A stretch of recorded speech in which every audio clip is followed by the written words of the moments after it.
Hello, that watches the live Hard stream, and Play, Roommates Gaming monthly video game folks podcast. My name is Justin. That's Josh. And that's Eric. If you're on the live stream, then that's Josh, and that's Eric way over there. We're here to talk about video games.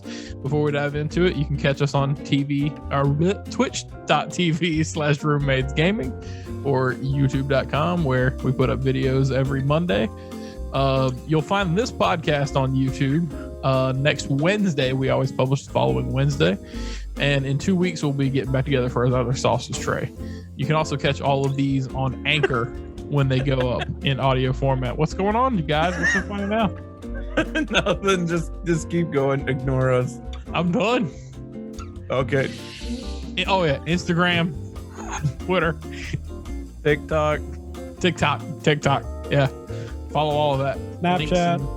Links and all that stuff are in the below. So, guys, we're winging it. Yeah, we're winging it. Cool. Is that any different than what we normally do? I mean, I used to have a structure for these things, and then the pandemic happened, and it's like, I don't know. I just do this to talk to you guys now. It's not really like I'm going over news. What fucking news is there? Except for the fact that Pocky and Rocky is getting remastered and released, and I am psyched. That shit is dope. That was like me and my brother's favorite game to play together when we were kids. That and Mystic Ninja. We played those two like all the time. But I saw that on the New Game Plus Expo today and was very happy. It'll be a nice thing to have as an adult. Don't you love it when they take games from your childhood and make them again? Yeah, maybe pay for them again. Yeah, and you have to pay for them sometimes, and then you have to pay for like more stuff than you wanted to, like a remake of Final Fantasy VII. And now, if you want to play the whole thing and know everything that the new story is, you have to play Kingdom Hearts now, basically, and you've got to play, Final Fantasy 7.5 Rebirth of Sleep over Dreams, the mobile game version, and also just play this battle royale and have tons of fun that way. And isn't that what you want? You forgot the colon intergrade. Oh yeah. Plus, if you want to play as Ninja, her name Yuffie. If you want to play as her, you got to play on the PlayStation 5. Fuck you, PlayStation 4 owners. If you want to know everything, I mean, as a PlayStation 4 owner, yes, I agree. Fuck you, PlayStation 4 owners. I mean, it'd be nice if all of us PlayStation 4 owners could play a PlayStation 5, but you know. I know they had to have a plan for how that integration was going to roll out, because from the time the project got launched and Nomura was like, "Yeah, we can do this again, no problem," and that's a lot more cavalier than I'm sure the conversation actually went. But that's exactly in the boardroom. Like, yeah, okay, yeah, sure, whatever. Yeah, fuck it. I mean, it's not like we haven't been planning this for 25 years. Yeah, sure, what the fuck? Like, you got to think they had an idea. Like, okay, the PS5 is coming out in this window, and this is when 7 Remake comes out. So we got to figure out a way for that cutover to get players on the PS5 and comfortable with the fact that part 2, 3, or 4 may not come to the PS4. Like they had to have had that conversation.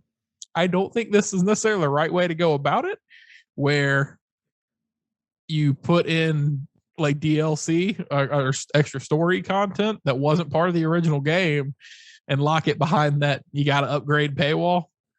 But if you already own the game, you get it for free. But if you take the free version from PlayStation, you got to pay $20 for it. Yeah, they found their loopholes. Oh yeah.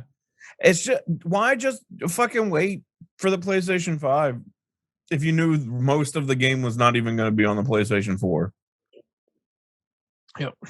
I'm very interested because like if that like little side story thing is only coming to PlayStation 5, then that most likely means part 2 and anything else afterwards is not going to be on the PlayStation 4. Yeah. So they should have just waited. Yep. Because that game came out last year, right? Yeah. Like July or something like that. Yeah. They should have just fucking put it out this year. So what I'm pretty sure happened, because the game was supposed to come out years ago, right? Like from the time it was announced, they expected that a lot sooner. Now, granted, it's Square and they always change their mind like 70% of the way through a project, but they probably expected it sooner. And then when Sony said, hey, we're looking at Q4 2020 because we want to hit that decade slot, and Square probably went, shit, we're approaching a short on all these loans we took out to pay for this game, even though Sony gave them X amount of money. They were probably like, we've got to put something out, otherwise we're going to lose a lot. Like a lot. So they probably published in a period that got them some sort of give back, and Sony was still able to say, okay, we'll cross it. But I mean, I could totally see the Final Fantasy VII Remake Part 1, at the very least, was entirely intended on being like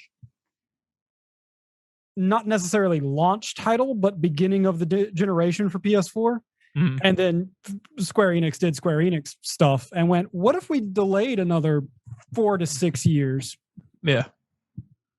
I mean, that tech demo we saw on PS3 was probably, what we were supposed to get as a launch title for PS5 back during the year of dreams or whatever it was for PlayStation. Like first PS5 title, this, and then it just never happened.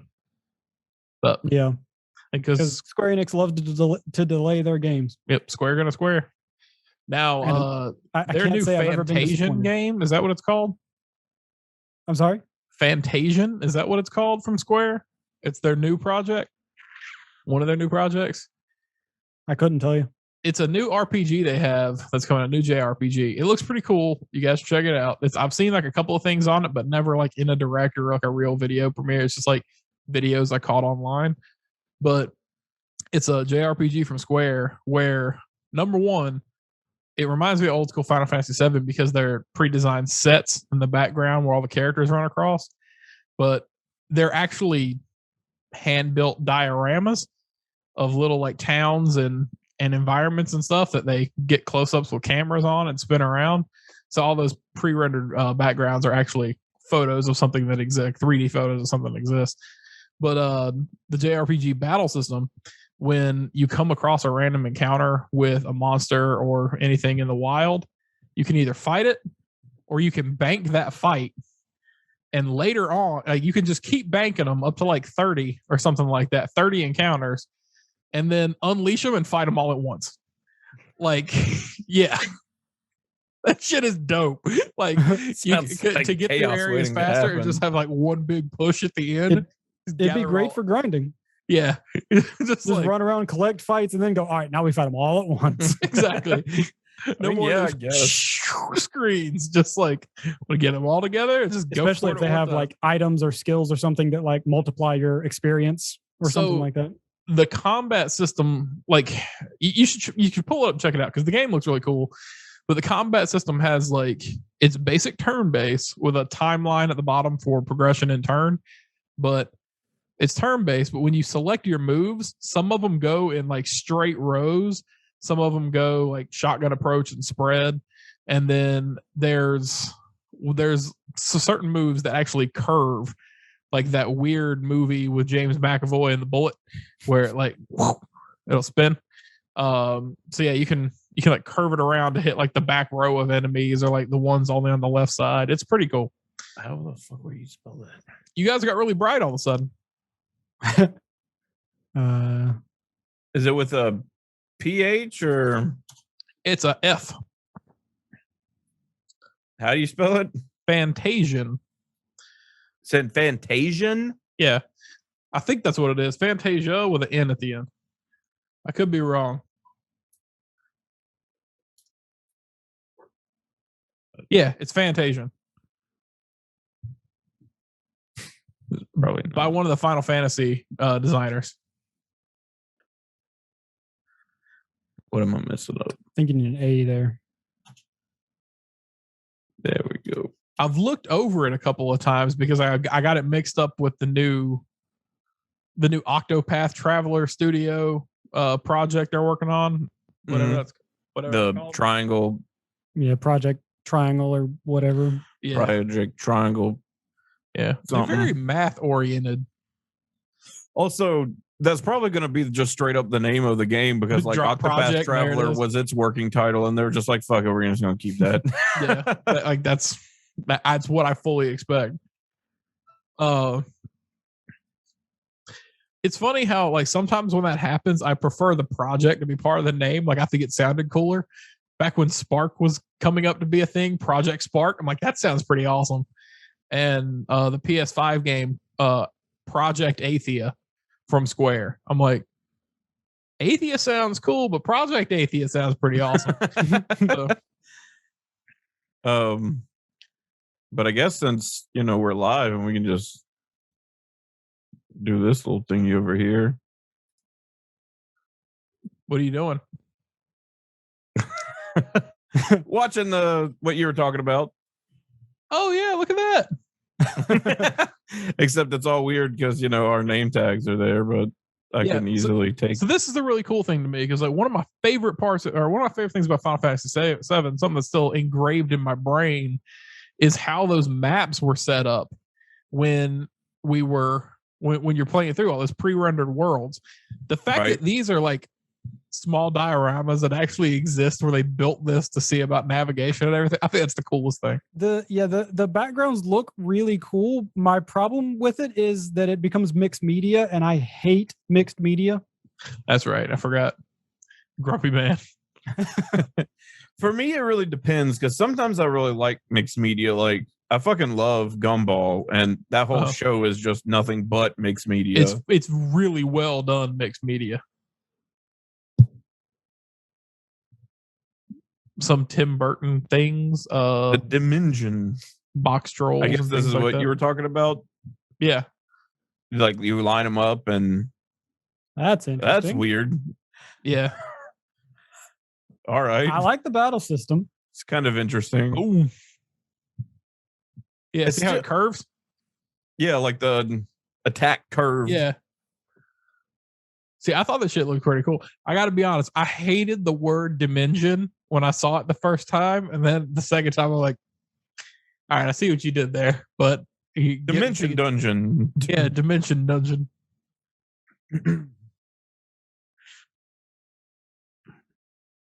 Yeah, some of the bosses and stuff look cool. The battle system looks interesting.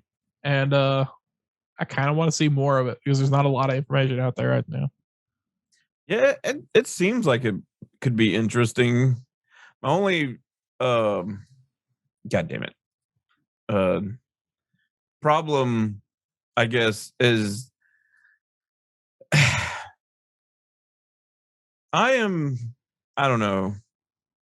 It's so weird. Like I really liked and like grew up with RPGs and stuff like that, but I've kind of grown past it. Like with like Bravely Default and Bravely Default 2 and Octopath Traveler and the new triangle strategy thing. They all like seem like they'd be really fucking fun to play when I was like 10 and not now. Like I don't know why, like and it sucks to just like throw that away like that, but just something about it makes me not, I don't know. No, yeah, it's so totally weird, like to just throw away those games just because like the way that it feels and looks doesn't appeal to me as much, even though I still really like those kinds of games. I think I'm a huge memory gamer. You know what I mean? Like I like things that make me make me reminisce about the old days. That's why until I die, I'm going to ask for a Chrono Trigger remake. I don't care what console it is or what era it is, how old I am. I want a remake on something. Or I would love a remake, but I'd want it to not look like old Chrono Trigger. No, I wouldn't. Yeah, like I mean, I'm gonna back up a second. I'm never gonna not want the original Chrono Trigger on a future console, even current gen. I'm gonna say that forever too. But yeah, I do want a remake. I treasure that original game so much that I wish it was just. I wish it got around like Final Fantasy VII got around. You know what I mean? Because FF7's on everything. But yeah, like it sucks because like even those games that I played like that, like Chrono Trigger, Final Fantasy VI, any of the oh my god, JRPGs, classic Dragon Quest. Dragon Quest games, I like played the hell out of those games, and I even have like the phone versions of them. And granted, I'm not the biggest phone fan. It's hard for me to play games on my phone anyways, but I have like all 3 of those games on my phone, and I'll start playing them, and then I'll be like, I don't think I can do it. I can't. I don't know why. It just I'm over it. I guess I can't do mobile gaming, and I've also bought Final Fantasy VI, Chrono Trigger, a lot of those classic games on my phone, thinking, "Hey, I'm going to play through these," but it never feels good. Now, when I had the Sony Ericsson Xperia Play phone, that was the best. It was like a full-on fucking PlayStation controller, but.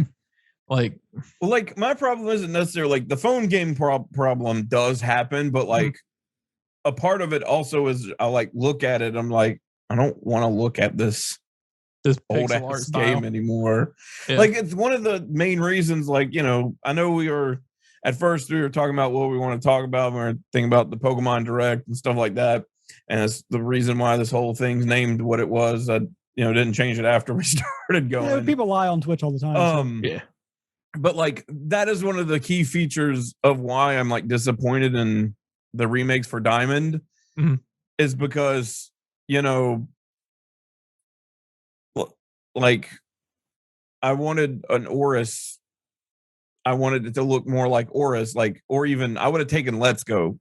Like I would have taken that, but it looks and if it's exactly like the first game, then that doesn't really feel like a remake to me. That feels like it's a remaster and just higher definition quality. It's not a remake.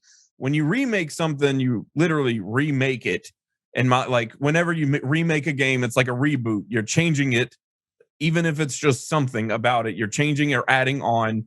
And a remaster is just taking something that already exists, and you're not doing anything but making it look better. You're quite literally remastering the game, which what the Diamond and Pearl remakes look like. Because from that little direct, they're like, it's true to the original game. I'm like, I'll play the original game if I want. You're doing nothing to the game. You're adding nothing but making it look 3D chibi. It's still 2D. But 3D, it's still 2.5D. It's 2.5D. It's not 3D. Stop calling it 3D. It's not. And like I've seen arguments on Twitch or Twitter, like, oh, this is just like, people that didn't like the way that Legend of Zelda, the Link's Awakening, not Link's Awakening, Link to the Past. Was it a Link Awakening?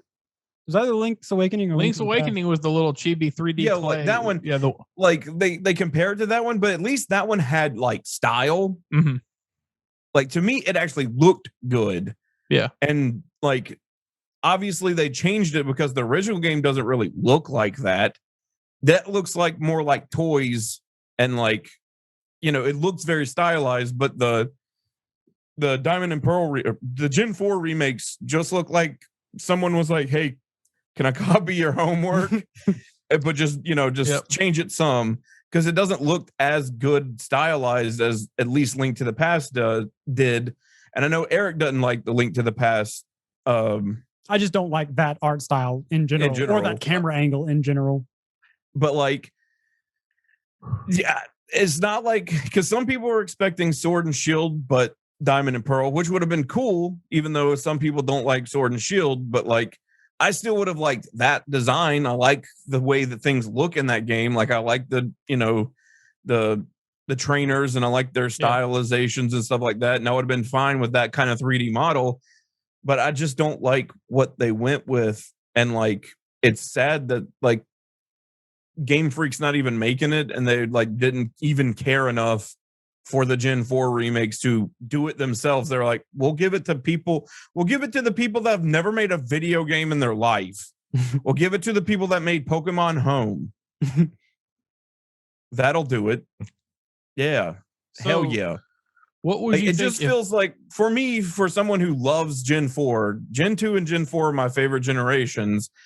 And Gen 4 just makes my Gen love 2 harder because that's when the Soul Silver and Heart Gold remakes came out and, you know, added to the game and changed the way that some of the things worked.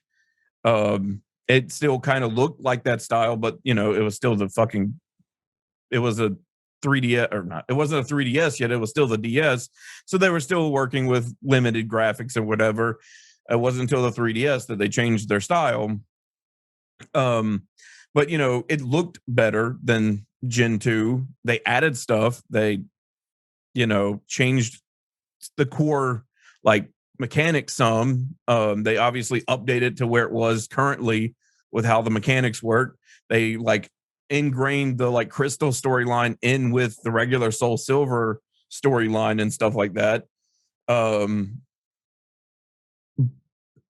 But if you're just making the Gen 4 games again in 2.5 3D with a more cartoony look, you're not remaking the game. You're just fucking giving it a new facelift. It's the same fucking game. Like, yeah, well, what's really funny for me what the is fuck? I'm in a unique position because with the old games, the last ones I played were Ruby and Sapphire. I never played Diamond and Pearl, and I never played any of the ones after that until the remakes for Ruby and Silver. Well, no, the Hawaiian knockoff, whatever Sun those and were Moon. called. Sun and Moon. There we go. Yeah. I started again on Sun and Moon, I believe. Those came after They did? Okay. Oris. So yeah, I picked it back up on Ruby and Sapphire. And turns out this time again, I'm going to make it to Ruby and Sapphire, and I'm not going to play Platinum. Or I'm not going to play Pearl. It's not going to be Platinum. It's going to be fucking... So yeah. How would you feel if remakes from the Switch hardware forward were just in, like, the Let's Go style? I would have accepted that. Yeah. Yeah.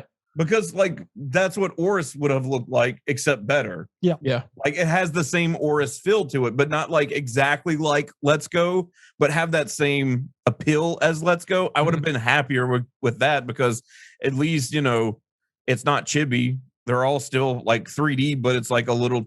it's less sword and shield and a little bit more to their roots, but not exactly, you know, tiny little sprites, but 3D now. For me, on the remake path, though, like, as far as changing the control scheme and the UI and everything, like they did with Let's Go.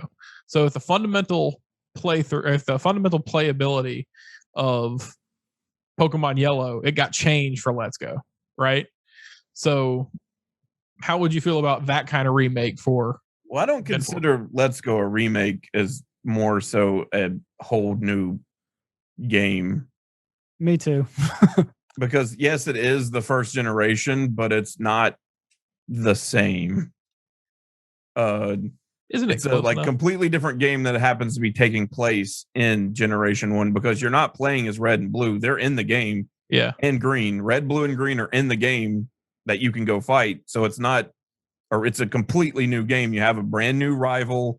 Like, it's its own. So, all right. So that's a good point. But, like, I would have been happy if they made a Let's Go Johto. Like, I've talked about it. I'm like, I'd be fine with a Let's Go Johto. Like, because at first I was like, I don't know about Let's Go. And then I played it and I was like, well, this is actually kind of fun. I like catching the Pokemon and not necessarily having to battle them. Yeah. Like, so, like, if they were to eventually make a Johto, or Let's Go Johto, Let's Go Ho, and Let's Go Sinnoh, I would actually be kind of all right with it. But, like, if that's what they changed it to, I would be okay as long as it still was a bit different. Like, it was Platinum and not, you know, Pearl and Diamond or whatever they wanted to do with it. Because for me, the best thing about a remake is getting to go back to a game that I have nostalgia for, but getting treated to something new with that nostalgia.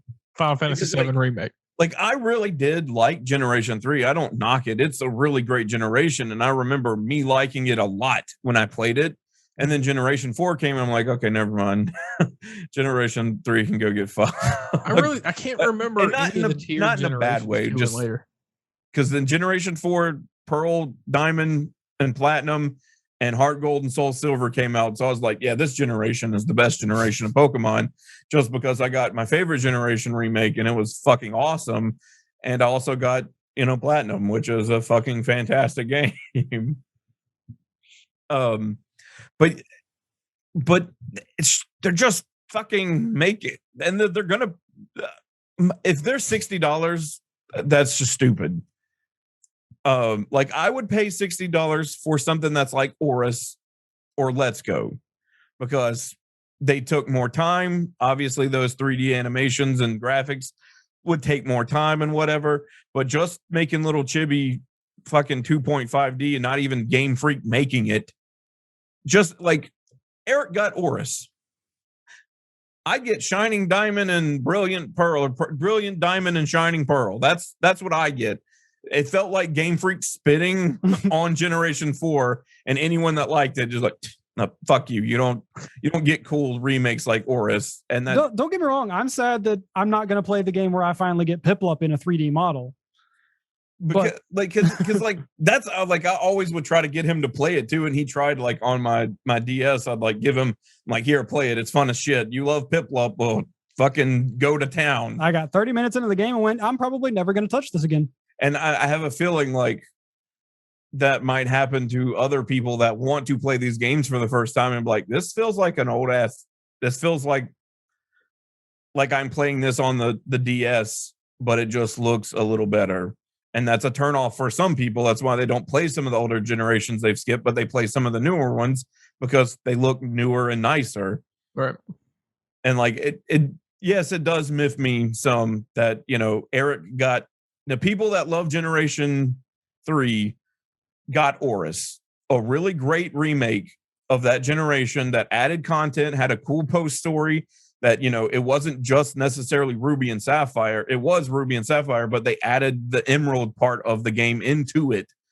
And they added like all the extra stuff that you could get through like the events and stuff like that, with like the Latios and Latias and their little whistle thing, but you just got them in the game. Then they added all the cool like little warp holes that you go fly around with afterwards, and then added the whole going to get Rayquaza and then Deoxys and having that big battle at the end.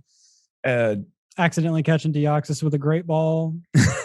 And they added all that to the game, and it was awesome. Like, they really did, like, it made it feel like they did justice to Generation 3. And that's the same way I felt with Generation 2 with Heart Gold and Soul Silver. They added a bunch of stuff to it that wasn't in the original games. But for Diamond and Pearl, they're going and just making the same game they already had. Game Freak is not even making the same game they already had. Another team is making the same game that has already been made, that just has a new art style. And that's the most upsetting. Because if I wanted to play Generation 4, I have a 3DS over there with the cartridge already in it. I can just fucking play it if I want to. And I have before. I went, I really want to play Gen 4 again. I'm going to start it up and read. And I have, along with, Black and White. I've done that before. I don't want to do that. I want to play something new and different. Yeah, I don't get me wrong. When the game actually comes out and I see like gameplay of it, I might be like, you know what, that could be fun. Let me go buy that and try it out. But that camera angle is going to be the biggest hindrance on me, because the thing I like most about 3D games is being able to look on the horizon and see something interesting to go towards. With a 2.5D top-down camera, I have no reason to walk forward. So wait, you didn't play Stardew Valley? No. We're gonna need to have a talk. Yeah, I mean, I get that though. Like, it doesn't click for a lot of people. Back in the day, that was the style, but doesn't click for a lot of people. Yeah. Back in the day, that was when that's all I had, I was fine with it. Yeah, when that was all I had, that was fine. And like I understood like why Pokemon didn't have a behind the shoulder camera angle as opposed to like some of the like first person shooters that were out at the time. I totally understood that. Nowadays, I don't understand that. It's not worth having.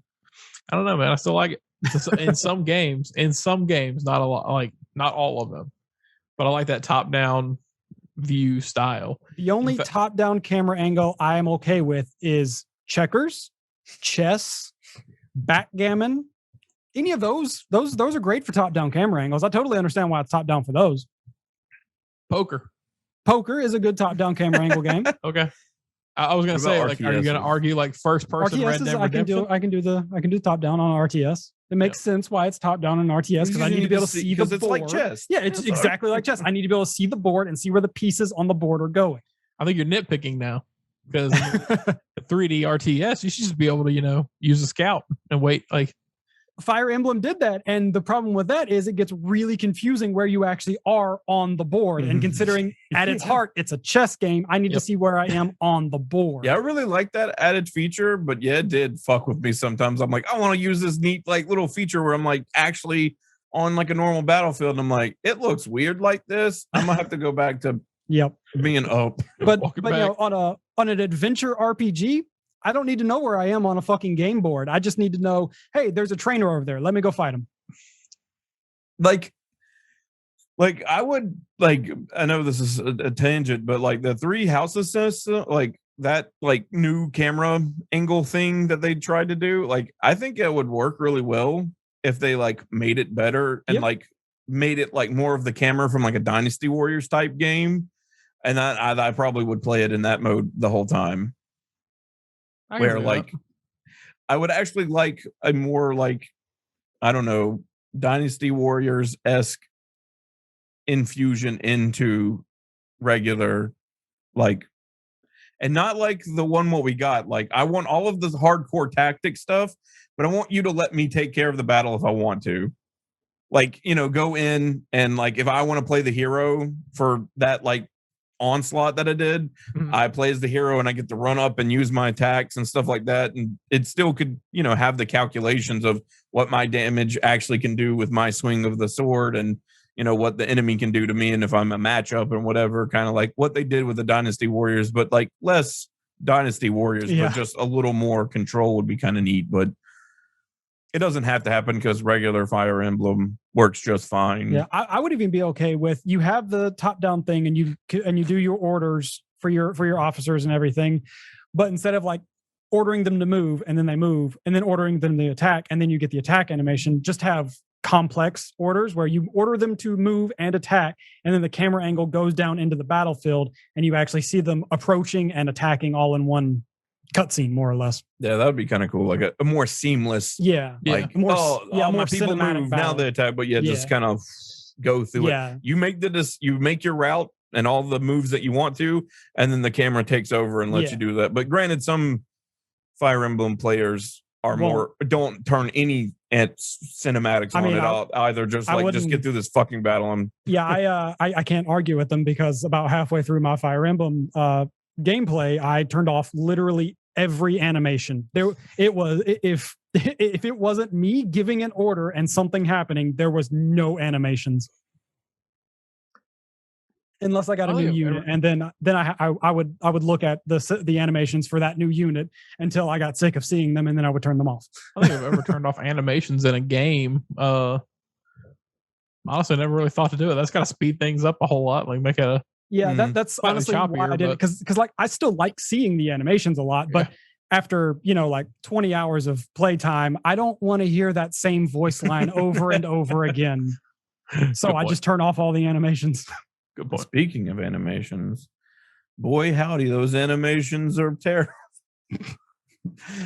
I'm talking about the Diamond and Pearl remakes and also Arceus. They look kind of janky, but it is. Like I don't know if the video was just choppy or what. Yeah, it was real choppy. I mean, it was a Nintendo live stream, and they've always had terrible video latency. So I'm like, man, this is like Game Freak 12 and FPS Nintendo, game. not the greatest combination. But Arceus does look like it could be neat. I'm not gonna lie. I like that it's basically so far, like what we can tell is it's more open world and like, you know, you actually it's got that like let's go kind of mechanic where you can actually just catch the Pokemon out in the wild, and that's kind of it's neat. Breath of the Wild. Yeah, it's Breath of the Wild Pokemon, which is what everyone really wanted out of Sword and Shield. Which I hope, if this is more like Breath of the Wild, but with Pokemon, like at least doesn't feel as empty as it looked. Because like Breath of the Wild, yes, kind of was empty sometimes, but like it was more about what you saw on the horizon. You're like, oh man, there's not a lot of stuff around here, but goddamn, does everything look beautiful? Yeah, and I want to go over there. Like, there's a mountain over there. I know there's something. Whatever I saw over there, I want to go. But like what they showed off in Legends doesn't give that same like appeal because it looked so janky. Like when they even copied the Breath of the Wild camera like pan with you know, the trainer sitting there, and they did the same thing that they did for Breath of the Wild. I was like, I don't get that same like in my mind I'm like, this is could be great, but in my mind I wasn't like, I don't get the same weird Ghibli feelings and awesome like that I felt while watching the first like Breath of the Wild stuff, where I'm like, oh my god, hell yeah. Yes, I don't know if anything's ever gonna hit that way again. When he came out of the cave and got on that ledge, like, oh shit, full open world. It was awesome. Like, but like I said, they're still like a year out, and excuse me. Granted, Game Freak's never been the greatest about having that little game footage not final, and that not actually just being the game footage that you actually get. Sword and Shield, those games are fun, but they still not the greatest. But hey, whatever, you know, Game Freak, and they've never done anything like that. Kids going to bed. Sorry. He was like knocking on the door. But I hope something changes some. But that's just me still. I mean, I'm not completely cynical to Game Freak yet. I still will criticize them just because I want better out of a company that I've been playing games with them for literally 25 years. So yep. Since I was a fucking toddler, I've been playing their games. I guess 5 years old is more like we were like 6. So a kindergartner. I've been playing their games, and to have something like that, you still want the best out of that company. You want them to, I don't know, improve and get better and give you grander things, even like if they don't give it to you. Like at least for me, a part of me as like a consumer still wants, you know, not necessarily like they have to be nostalgic. No, I want them to get better and make bigger and stronger and stuff like that. I don't want necessarily the same thing. I want them to grow and make bigger and better things. But, you know. So I gotta ask this now. I gotta ask this now. Do you remember when you got your first Pokemon game? When? Yeah. I'm pretty sure it was my birthday. Well, which one was it? I got both blue and red. Did you? Yeah. I bought one for myself, and I got red and I bought blue. I think like literally like that day I was like, all right, I got money for my birthday. Let's go buy this game. You got me one. I have to have both. I'm sorry. If I'm not mistaken, it was Easter of '98. My brother and I both got Pokemon colors in, because it was Easter, very pastel shades. And Wes got Pokemon red and I got Pokemon blue. And I remember going into it like I didn't want to have a turtle. Like I thought I had to go with the cover Pokemon. I got to the select and I went with Bulbasaur, and it was the best decision I ever made. Yeah, like I'm not so sure about that. Yeah, since the beginning, I've been an avid buy both games and play both of them. Like even as a fucking like 6-7 year old, I was like, nope, I gotta have both and play them both at the same. Like I got some. It's just something about do what? at the same time. That's the thing that blows me away, is that you play them both at the same time. Yeah, so, I'll stop playing one and then switch to the other. Yeah, when I was playing Shield, like I'm playing through it and I would see like Josh is online playing Pokemon Sword, and then an hour and a half later Josh is online playing Pokemon Shield. I'm like, what the hell? I got to a point in Pokemon Sword, and then I'm like, all right, got to catch up in Shield. Just I've been doing that since I was a child, man. Pokemon hit me, and I was like, yeah, okay. It's all of it. Like, I like the animal, the monster collecting aspect. I like that in games. It's an RPG, which I liked at the time. Like, I love turn-based games like that, because that's like really all that, really there was either platformers or turn-based like RPGs. That's all you really had. There are at least there are other games like bullet hells and stuff like that, but at the time those are the only two things that I played, because those are the only things that I saw other people around me playing, like my older cousins or whatever, like adult family members. They were playing those types of games, and so that's what I played. And Pokemon just like hit everything. I'm like, this is mine. Like, no one else really likes this, because my cousins are a bit older than I was. So this hit me. This is an RPG that I get to play by myself. Like, they didn't start. I liked it first, and it's got cool creatures that look cute and stuff like that. And anime came out after a while, and the American anime came out, and I was like, oh yeah, this is so fucking cool. Like, Eric and I became friends because of Pokemon. That's what this show is really about. It's true. Friendship. He was wearing a Charizard shirt, and I was like, cool shirt. And the first day of 6th grade? Yeah, I think it was 6th grade. Yeah, first day of 6th grade is when he moved into the neighborhood, the old neighborhood we lived in together. So that was the first time we'd ever met, because that was his first time there. And I was at the bus stop, and he was wearing a Pokemon shirt, and I was just like, yeah, I'd actually moved into the neighborhood like that summer. That summer, it wasn't quite. I don't think it was quite that summer. It may have been like a year-ish, because I was still going to my elementary school, even though we were out of the system, but I was still going to the same elementary school. And then when 6th grade happened, I went to the middle school. The middle school we had to. Yeah, the middle school where I'd actually have a bus stop in the neighborhood, and that's when we met. I walked to the bus stop in my Charizard shirt. You would have went to the same middle school even if you lived where you were. Yeah. It's just like the only middle school really in that area at the time. But yeah, like, he was at the bus stop wearing a Charizard shirt, and I was just like, cool shirt, man. And then like, here we are. Great. It lasted for so long. It did last for a little. I'm still waiting on that Charizard shirt to come back out again, but I don't think I'll ever see it. It wouldn't fit if I did have it anymore, and I doubt I could find one like it anymore. You're not the same size you were in 6th grade, Eric? Not quite. I've gotten a little bigger. A little bigger. Even if it's just taller than he was in 6th grade, it would be a belly shirt at this point. He'd be wearing a crop top. Yeah, it'd be a crop top. It's my Charizard crop top. But I mean, it was a cool shirt. It was basically like the classic Pokemon shirt. It had the Pokemon anime logo, and then it had Charizard doing like flamethrower on it. It was a fucking dope ass shirt. But yeah, like I'm not gonna lie. At the beginning of that Pokemon Direct, when they were showing Pokemon throughout the years, I'm not gonna lie, that hit me in my goddamn feels real hard. I was just like, man, you're right. Pokemon's been there forever. And like, I don't even care that I'm a fucking full-grown adult, and I'm just like, yeah, fuck yeah, Pokemon. Yeah, something you like. Like, it's for me.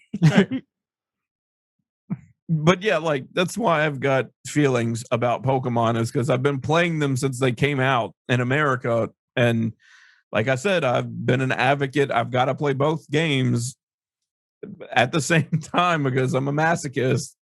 But that's really so many Pokemon you can catch. There's so many teams you can have. So you're a nostalgia addict that wants the thing you care about from your childhood to grow and evolve and get better. Yeah. Yeah. See, most people just want the same thing again. I don't want that. I want, since I'm older, and not that has to be mature or anything like that, because there are more mature Pokemons that aren't like, mature, but like have a neater story. Like Diamond and Pearl is one that has a more adult story. Black and White has a more adult story. But yeah, like I don't need them to grow up with me. Like, you know, I'm not someone who's in the same vein as Star Wars. Star Wars was for children. It's always going to be for children. That's why there's going to be cute things and weird creatures and stuff in there to make kids go, oh my God, that's so cute and stuff like that. And that's why there's weird jokes and silly, you know, relatively easy plot lines to follow. Yeah. Like that doesn't bug me. But like The Mandalorian is awesome because that's the Star Wars show. That is Star Wars growing and evolving is what I want. I don't want the same Star Wars that I've always seen. Mhm. That's why I love the Clone Wars. That's why I liked Rebels. That's why I like The Mandalorian. Those two shows are cool because you get to watch them grow up. Like you also get to, you know, see them, you know, grow up as the show continues on different years. All right, so you said what I said, but in more words. Yeah, exactly. Like, you get to see that show grow from what is essentially a child show to more mature content because that the viewer party is growing too. Like it goes from like, you know, kid to like young adult kind of novelist at the end where they're a little more teen drama stuff, but at the beginning it was like, oh, we're like fucking a little kiddie show almost, but a lot of people did not like Ahsoka because she was an arrogant little child, but well, she was Anakin's Padawan, so but honestly, if you stopped watching Clone Wars because of Ahsoka, you missed out on a fucking fantastic series. If you stopped watching Clone Wars because of Ahsoka, you stopped watching Clone Wars for the wrong reason. That is true. You probably weren't a Star Wars fan, to be honest. But you know, there are Star Wars fans like Star Wars got to be the same as the original trilogy. No, the original trilogy was janky. It was a janky, horrible mess. It was a fun ass adventure, but it was a janky, horrible mess. I think we should move on, guys. We're talking about nostalgia, man. Just, you know, hammering on that point. Like, I like things from the things that I've grown up with. I don't need them to change and be more mature because now that I'm older, I just need them to like innovate and add and evolve along with the time. Yeah. Game Freak's been a company for 25 years, if not a little bit. I don't know when they were founded, but at least Pokemon came out 25 years ago. They've been a game company for that long, and they're only just now starting to like innovate really. Change things up. You know, and like that's why like I never really like Call of Duty never stuck with me because it never really felt like they innovated after 4. Like 1 through 4, and then they stopped innovating. It was just really this like Modern Warfare was like the last one that I actually like truly really enjoyed. And everything after that, I'm like, this is just fucking more Call of Duty, just skinned differently. Guys, I'm sorry. I have to pee really, really bad. I've been fighting it for a while now. See, Justin, and this is why I peed before we started. Do not do what I do to my children. I swear to God. Should have peed before we left. Exactly. We should have. You should have peed before we left. Yeah, it's actually kind of funny because I'm sort of just because he's not here. Yeah, we don't have. We can just ignore the empty space. Yeah, we're gonna keep just talking. ignore the big blue square. But I'm sort of on the opposite spectrum of you, where like I grew up with Pokemon and I love Pokemon. Obviously, as I mentioned, there's that glaring point where I just kind of fell off of it, not because of lack of interest, just because I didn't know how I was going to get the money to buy them. You know, like I don't. Not only do I have to buy the games, I have to buy the new console the games are on, and no, thank you. I'm poor, but I always have this like weird thing about them where I want them to grow and evolve and whatnot, but I also hit this point where I hit these 2 points where I'm like, I'm 30 goddamn years old. I'm well outside of their their target audience. And there's a good chance I don't know what kids actually want out of a game these days. So I kind of always feel weird complaining about like the thing I don't like about this game clearly made for 8-year-olds, because I definitely do not know what an 8-year-old wants these days. So for all I know, it could be the best game ever made. And then the other thing is, like you mentioned, Game Freak just now started innovating. So I tend to give them this huge amount of slack going. They just started changing up the formula. I don't expect these first few generations to really be all that star-studded or surprising. I kind of expect them to be a little janky. So I always just tend to be like, oh, well, I think I'll pass judgment for now. I get that, like, especially for like Sword and Shield. Like, hi, everybody. It's still like Sword and Shield is a double-edged sword for me because I enjoy them, but also I'm like, come, you could have done a little better, but because like I said, I want them to do better. Yeah. But this is their first time really doing full 3D. But I'm like, y'all could have not, just straight up used the same assets y'all have been using since your first 3D game. Again, but just add a new skin over them, which is 100% what they did. You can clearly see it. But like, at least with Legends, it looks like they're trying to change it up because at least for the battle system, the Pokemon are actually like going up and attacking each other, and they look like they have a little more dynamic movement. Some of the wild Pokemon still look like they were static, like, catch us, we're not moving at all, because this is what an animal would do.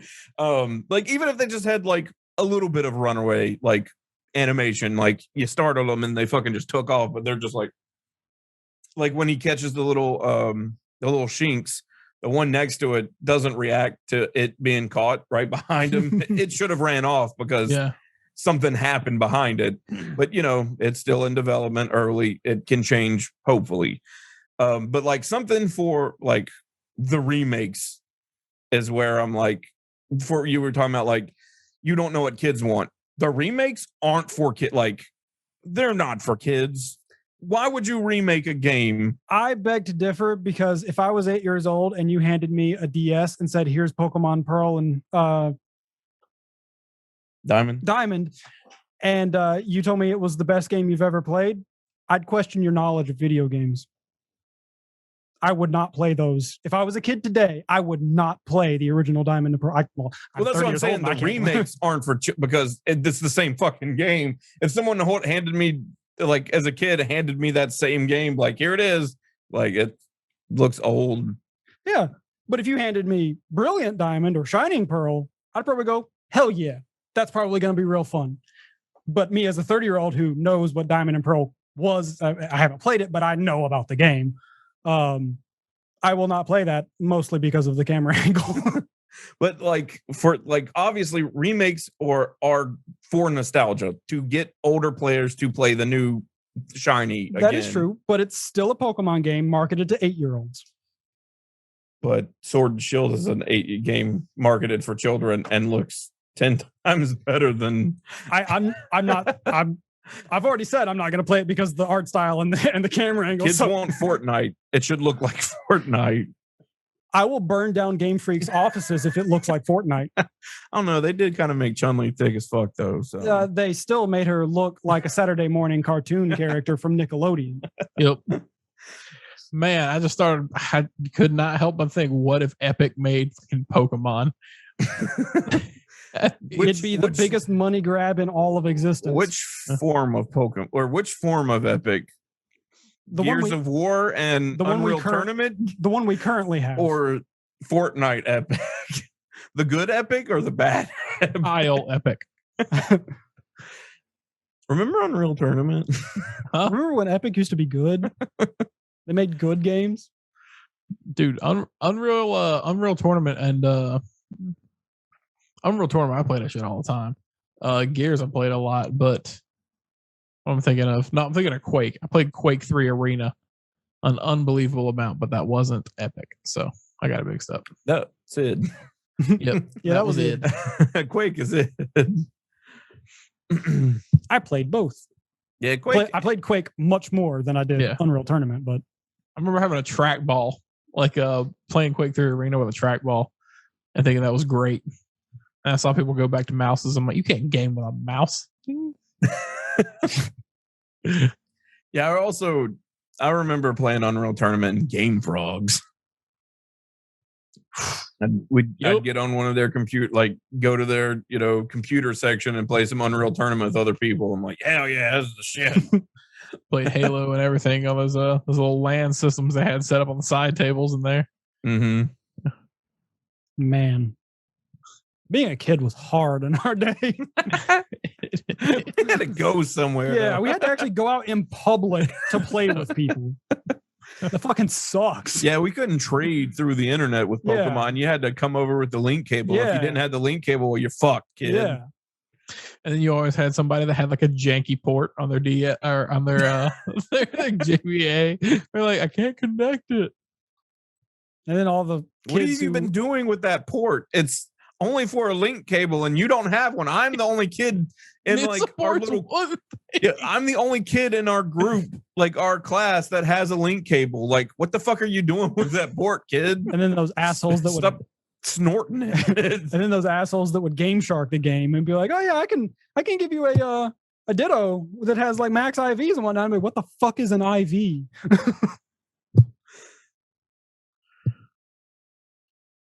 Fucking Game Shark, and Cameron did that in the old Pokemon games. I had a Blastoise with like Thunder and Lock On, and I was like 18 years old before I learned what an IV was. So, I mean, those really weren't introduced until later. So they were introduced in second generation.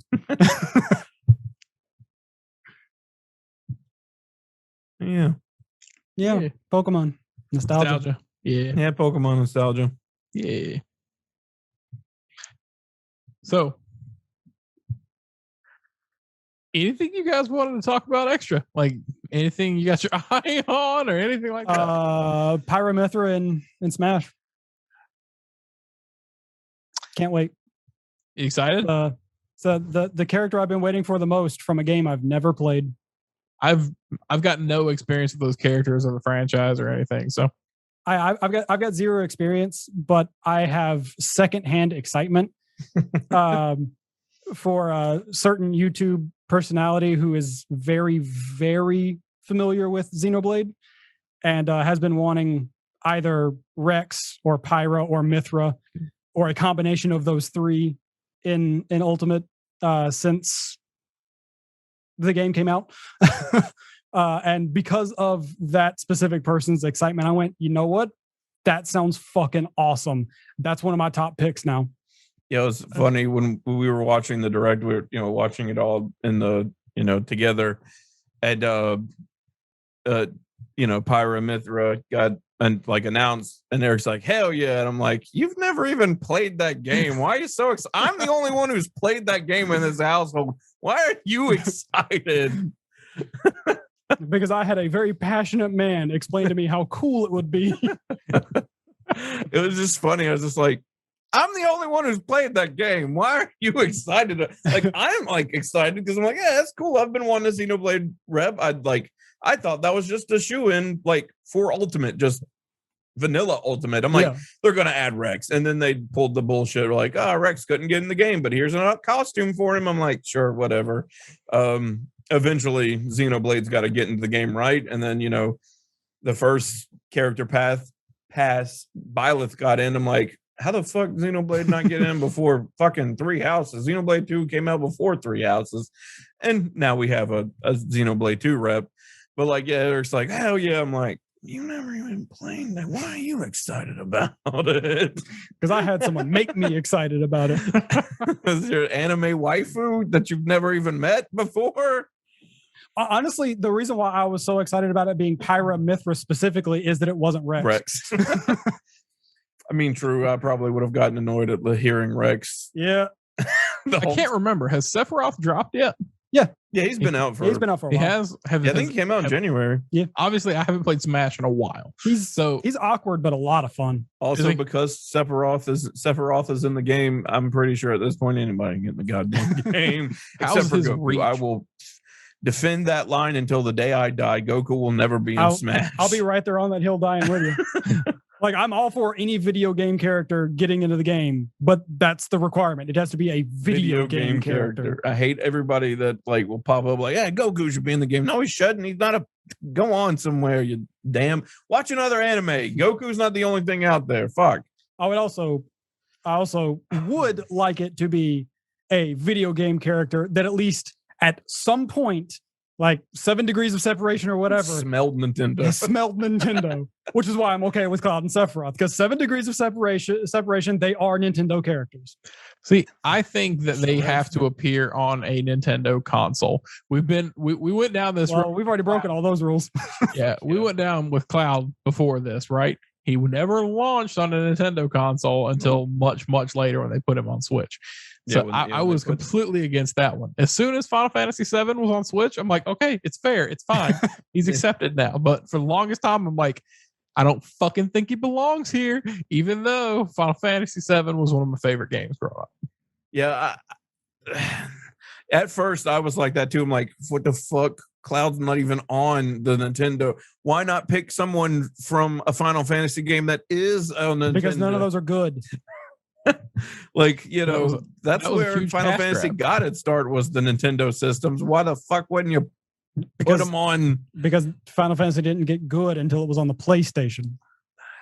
That's you okay, Josh?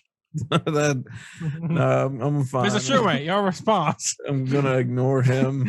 The fact that he's wrong. I don't put a nice banner. The best-selling Final Fantasy game of all time. Favorite Final Fantasy is 6. Damn, I'm sorry you got fucking edgeable.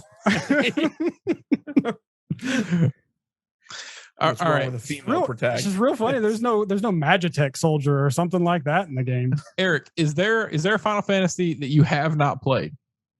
Yeah, there are a lot of Final Fantasies I haven't played. Okay, so have you played, say, 6 through current? I have tried to play an emulation of 6 that I could never get to actually work. Yeah, it would always like fuck up on it. Yeah. Like the beginning of the game. Yeah, like I couldn't get past the opening cutscene. It would just crash on the opening cutscene. I could never get it to work right. But as with a lot of games that I haven't played but know a lot about, I know quite a bit about 6. Yeah. So I have never played 6 all the way through. I know quite a bit about it. Never played it all the way through. But 7 is fantastic. What's your opinion on 8? It's weird, but I like it for that. 9? Pretty much the same. It's even weirder, but it's all right. 10?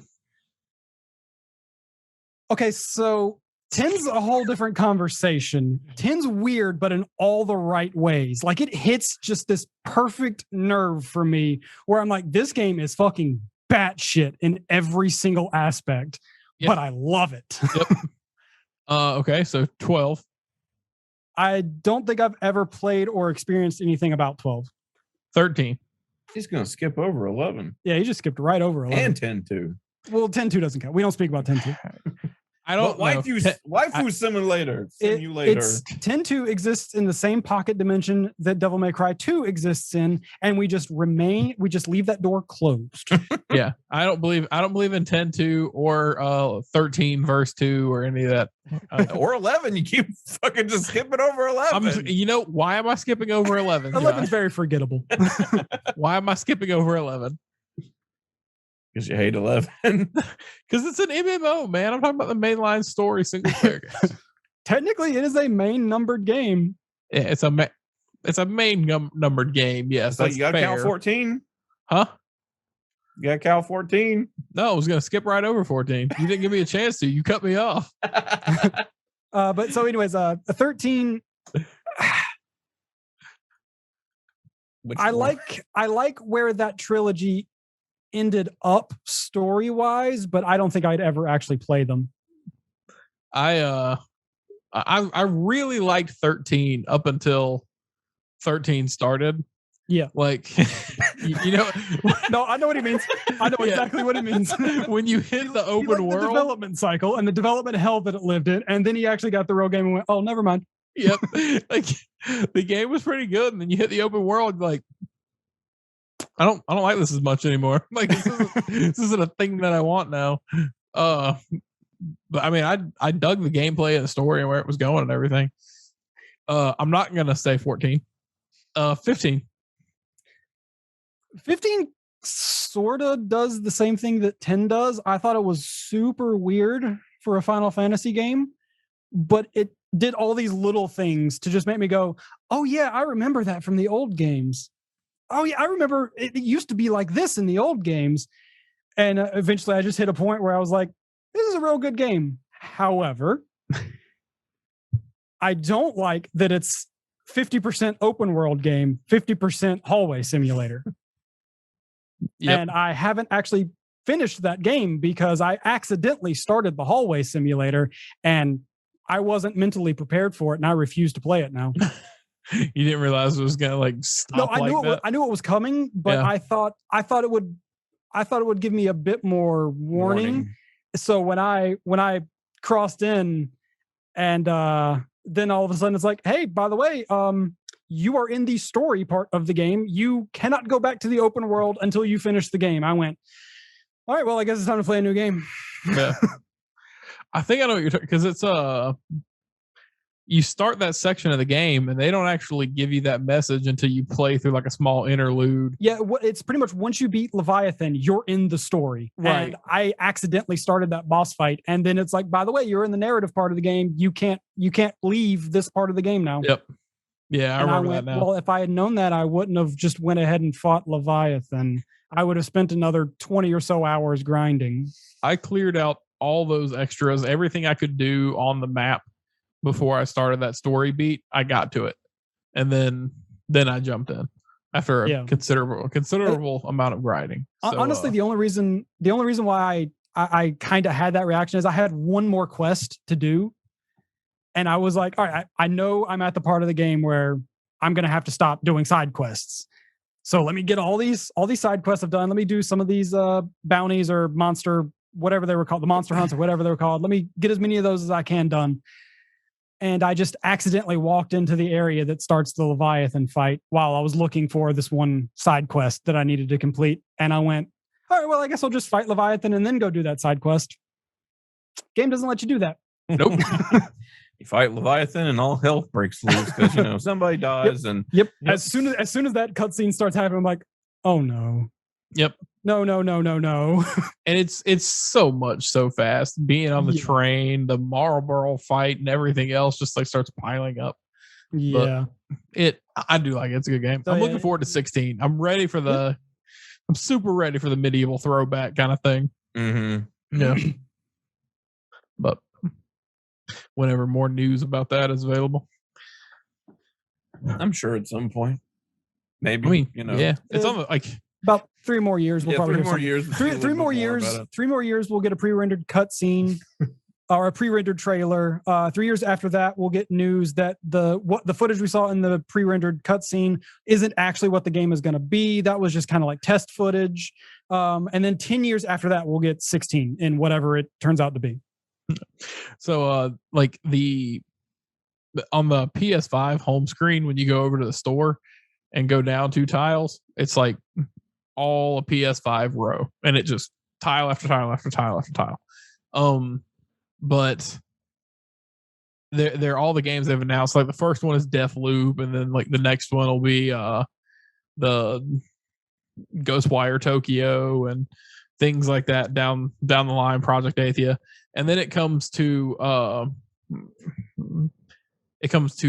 Hogwarts, and the thing we were literally just talking about just slipped my mind. Oh yeah, I forgot they announced a fucking Harry Potter game. Yeah, the open world Harry Potter game. The open world adventure kind of. Yeah, it's fucking 2005 all over again. I fucking forgot that they even did that. Yeah, it looks wild, dude. It actually looks really, really good. Yeah, I hope it's kind of good. Did anyone ever play that janky ass Harry Potter game on the PlayStation 1? Yeah. Yep. Oh yeah. Yep. Boy, that was a game, all right. I got the Lego ones. Hagrid. I got the Lego ones so I can play with my kids and try to get a platinum out of it. And I got to like the end of year 1. I'm like, oh boy, I got to put a lot of effort into wanting to get through these, because like they're the old Lego games with no voices or anything, so it really slows down some of those particular scenes. Some of the older Lego games, I don't know how I played them. Like after playing some of the newer ones, I'm like, man, I just must have really fucking loved Lego. I mean, some of the first ones were really, really fun. Yeah. I remember having a lot of fun playing them with you. But I don't think I could do it again. Not in the older ones. Like I could play the newer ones, but I don't know. The newer ones are fun. I'm interested in the Skywalker Saga or whatever that game is called that's coming out. Like the one I think it's supposed to be all of the all 9 movies. Yeah, but before and none of the outside universe or anything like that. Just the Core 9 movies. Like it looks like they put a lot of time and love and effort into letting you relive those scenes. That's pretty cool. As long as I can still make a custom Lego figure for free mode. Yep, that's all I really care about. Yep, have a blue Hulk or a red Venom or something like that. I think in the Marvel one I had some of Carnage's pieces and like some of somebody else's. I don't remember who, but I just had like this weird amalgamation. And I'm like, yep, this guy looks cool, and he's got really useful powers. So, yeah, that was one of my favorite things about the Lego games is making your own characters. Like that was even in like the first Star Wars, like being able to make your own. Like I need a guy who can force pull and force push. I need a guy who can force lightning. I need a guy who can do this. But I don't want to play as the regular characters in free mode. I want to play as my own characters. I want to use Qui-Gon Kenobi and fucking Darth Maul Vader. Yeah, Darth Maul Vader. Darth Maul. General Maul. General Maul. Darth Grievous. Kenobi. Darth Kenobi or General Kenobi. Hello there. Qui-Gon Maul. Qui-Gon Maul, yeah. Hello there. We're just falling off the rails, guys. I think I had one that was a combination of like Mace Windu and Qui-Gon Jinn or something like that. It was pretty dope. All right. Well, I guess we we just went off the rail with that one. It sure did. Yep. I mean, had a good like chunk of Pokemon. Well, here, I'll bring it back on track for you guys. Piplup is the best starter. Change my mind. I'm sorry. You got Greninja. Still not as good as Piplup. This is a good one.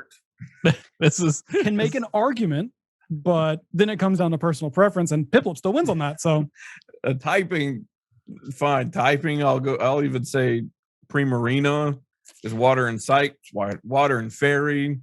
Great type combination. Great typing, stupid design, and the worst starter of the game. So I don't know how she beats the best starter of its game with really good typing and a great design. Even after getting back to Pokemon, I hear you say some of these names. I'm like, I don't know who the fuck are you talking about. I would throw in my the pick for like Blastoise and Froligator because those are two of my favorite. Froligator gets my respect. But like when it comes to typing, I really like Empoleon because he's water and steel, and that's fucking dope. The reason and that's one of the reasons why I like Swampert is because he's water and ground. Yeah, it's a really powerful type. But the reason why I think the reason why I like Empoleon over Feraligatr is because he's one of the only steel types that can actually use Flash Cannon effectively. Since he's the only, he's one of like 3 special typed steel Pokemon. Normally still is a physical base Pokemon. Mm-hmm. But yeah, Metagross is good at it. I just wish he wasn't a fucking coffee table. Metagross is dope as fuck. Leave that coffee table alone. He's a spaceship. He is a wrought iron end table. He's a magnetic spaceship. What are you talking about? He's a shiny silver boy.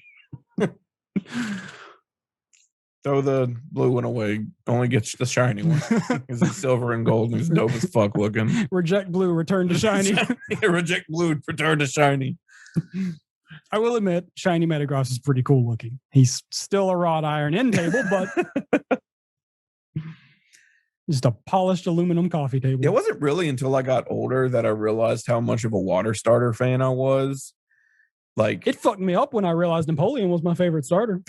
because it was like, I fucking love Blastoise. I love Feraligatr. I love Swampert.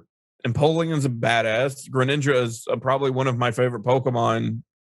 Not hands down, like, because no one's gonna beat Gengar and Umbreon in a who's my favorite Pokemon.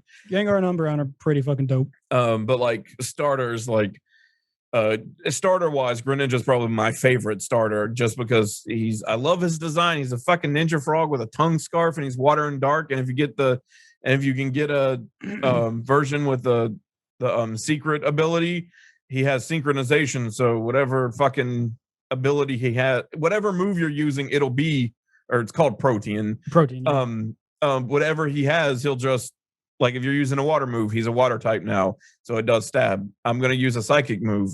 He's water and dark, but now because of protein, I'm using a psychic move and I'm psychic type, so I get stabbed. And I'm just like, fuck yeah, my guy. Hell yeah. Fuck shit up. Yeah, I'll agree that Protean is the best hidden ability for starters. I really liked Primarina. At first, when I saw fucking whatever the goddamn first version of it's called, Stupid Pokemon number 1. I like Brionne. It's like, what the Brionne? Brionne is the first one. What the fuck is the set first? Or what? That's the second. What's the first one? Start with a P or something? Decidua. There's Rowlet, Litten. Yep. The third one. Incineroar. Yeah, that's it.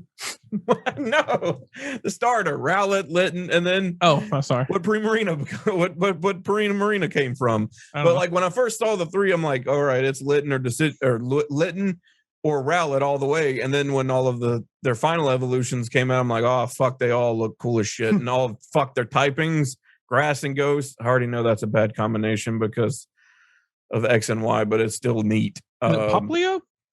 Poplio, yeah. yes. And then Primarina being water and fairy, I'm like, that's a cool ass combination. And then, fucking Incineroar is, fire and dark, and he's not fighting, and he's cool as shit. But yeah, I gotta go with Incineroar on that one.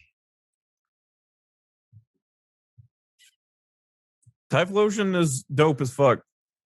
Yeah, I mean, back in the day on Gold and Silver, it was Typhlosion or nothing. It's nerf for no Typhlosion or nothing. But even though I never played Diamond and Pearl, I very quickly realized. Diamond and Pearl, you mean just Gen 2?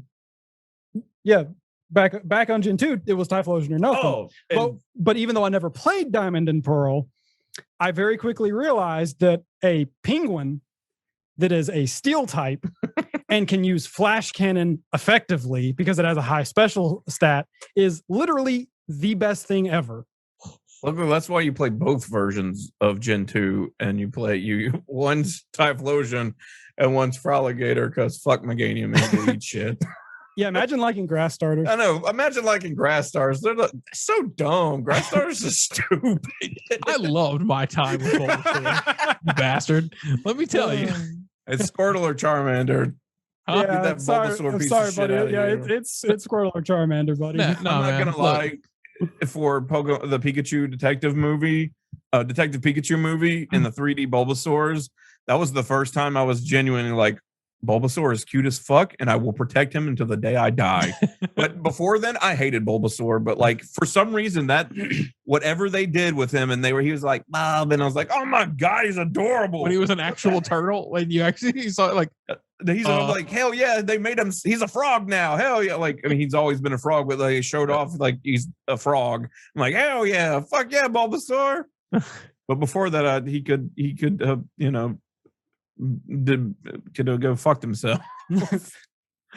Did not like Bulbasaur at all. Yeah, I don't think get that out there, bud.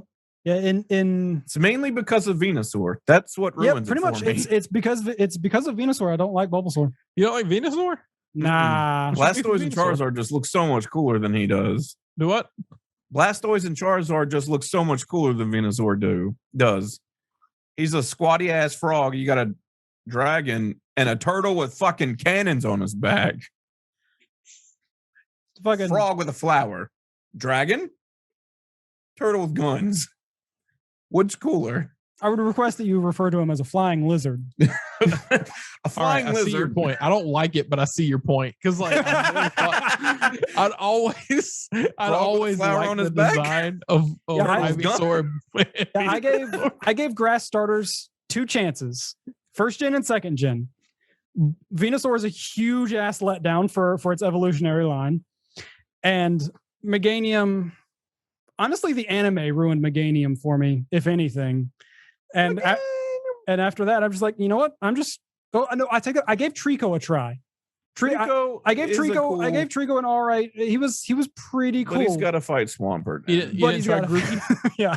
Like he could literally defeat Swampert because he's 4-time weak to him. But I'm just saying. Yeah, no. Feraligator's got a way better design. He's got to beat Swampert. Not for acid. Feraligator. Swampert has a way better design. And then he's got to beat Blaziken. And then he's got to beat Blaziken. Sceptile loses it for me. That tree on his back. He's still cool looking, but the tree. That's what does it. It's what breaks the camel's back. Yeah, the first time I played Ruby, I went with Trico, and then I think I got about halfway through, and I went, "Yeah, I think it's gonna be Torchic." Yeah, I'm trying to think like when a grass starter has fully won me over, and it probably is not until honestly, Decidueye is the only one. Decidueye, even though it's like one of the worst typings, it's the only one I've really ever had fun using. Mm-hmm. Because honestly, I really like Black and White, but I do not like any of their starters. I don't like any 3 of them. Embor's another fighting and fire and fighting, and like his design's neat, and I get it. Like I get all of their inspirations. Like Samurai, like Emperor, kind of like with the Oshawott had so much potential. Snivy, its line getting all like regal and stuff, so it's more like royalty in that way. And then like Embor looks like an old like depicted Japanese shogun, kind of like big, and then Samurai's a samurai. But I really thought I'd like Oshawott's line until if they had just kept it bipedal. Yeah, I don't know why he had to be on 4 legs. I mean, I get maybe the reference to horses because I guess it's one of the main tools of a samurai, but Oshawott and Samurott and Dewott didn't have a bow, and that's the main tool of a samurai. They use their bows more than they use katanas, but whatever. Hey, whatever. We're not how I played Ghost of Tsushima. That might be how you had to play, Mr. I couldn't do standoffs. Well, technically, we weren't samurai. Samurai weren't a thing, and it wasn't quite there yet. You weren't using katanas at that point in time in history. The shogunate really wasn't a full-blown thing yet. Let me have this. Let me have this. Besides stealth killing everybody, the bow was my second weapon. I was still being a samurai, even though I was being a ninja first. Yeah, I definitely just tried to hack and slash my way through everybody. Like Eric's all on fight to me. Hey, group of 5 dudes, come over here and try to kill me. I dare you. Yep. I'm all like, no one will see me. Kill those 5 dudes in an instant, pause the game, change your attire, and then start killing more. Yep. And, shamelessly. And if they saw me, they didn't see me anymore because a smoke bomb and killed them all in the smoke. I got so fucking tunnel visioned focused into killing people with my sword, learning the blade, that I forgot I had ninja stuff I could do. Yeah, like unless it was like story content, like you had to do it for a mission. I don't think I ever used my ninja tools, and I kind of forgot about half of them. I fully intended to use like the kunai and the smoke bomb because they're very good diversionary tactics and can help set up like stealth, the executions and whatnot.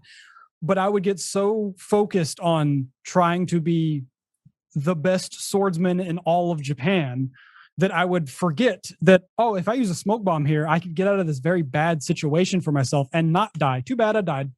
I know we've been on a lot of tangents, but I think we should stop talking about Ghost all the time. Why? Why should we stop talking about Ghost all the time? We're going to stop talking about Ghost. Might as well just stop having a podcast. Like, what the fuck is the point? If we can't talk about Ghost of Tsushima every time we're live, then what's the fucking point? If we weren't supposed to talk about Ghost of Tsushima, Sucker Punch shouldn't have made such a bomb ass game. I agree. That's the point. I'm gonna be talking about this game until I am just gone because it, like I said, my top 5 hasn't really wavered in years, and all of a sudden, God of War 2018, Ghost of Tsushima is just like boom right up that thing. If you have a conversation about anything and it goes on long enough, at some point like you're going to either talk about Batman, Kevin Bacon, or Ghost of Tsushima. It was, in case you were curious, it's like an hour and 25 minutes that we made it before we talked about Ghost of Tsushima. We're doing better. Yeah, it's an improvement. By 2021, we should be completely out of Ghost stuff to talk about. Until Ghost 2 shows up. Until Ghost 2 goes. See, we never had the proper Ghost of Tsushima podcast that we were supposed to have. So instead, we're just sprinkling it across. A little bit of Ghost in each podcast. Hey, eventually, we'll cut it all together and we'll have that Ghost podcast. We'll have the Ghost podcast. Yeah. We'll edit all these together. Stitch them across like all the time. We haven't been able to actually record or whatever. Finally, we've been able to talk about Ghost, but it's through, months of talking about other shit with Ghost sprinkled in. Here's the Netflix documentary at the end where it's like footage of the same guy from like 10 different years apart. Oh shit. Yes. All right. Well, like you said, it's been an hour and yeah, it's been a while. So been a while. Said, how's your throat doing? Yeah, how's your throat doing? It's sore, but I'm good. It's even more sore now. This is the long hour. Yeah, it's been fun. I hope you guys are enjoying playing something. I'm not going to get into what it is. I'm just going to end the show. And Strikers. That's a Persona 5. Oh, Strikers. Gotcha. I haven't picked it up yet. I want to finish the Persona 5 story before I play Strikers, and I've only found like a third of that time required. So yeah, I would say we should talk about Strikers at some point, but I know how that conversation is going to go, and we're just going to end up talking about Persona 5, and I don't think that's a good podcast. Yeah, it was a great game. It would be a wonderful podcast. Yeah. All right, have a good one, guys. Thank you guys for watching. Again, you can catch this on YouTube next week and pick up the audio version when it hits Anchor next week on Wednesday. Join us in 2 weeks. We'll get back together for a sausage tray. Thank you, Josh. Thank you, Eric. Have a good week, guys. Bye. Hi, I'm Joshua Shoemate from Roommates Gaming, and you're watching the Disney Channel. No, we can't do that. Hey, apparently we can't do that. So instead, like, comment, share, and subscribe for more content. And check out some of these family-friendly videos. The trick is, they're not really family-friendly. Ba da da da da.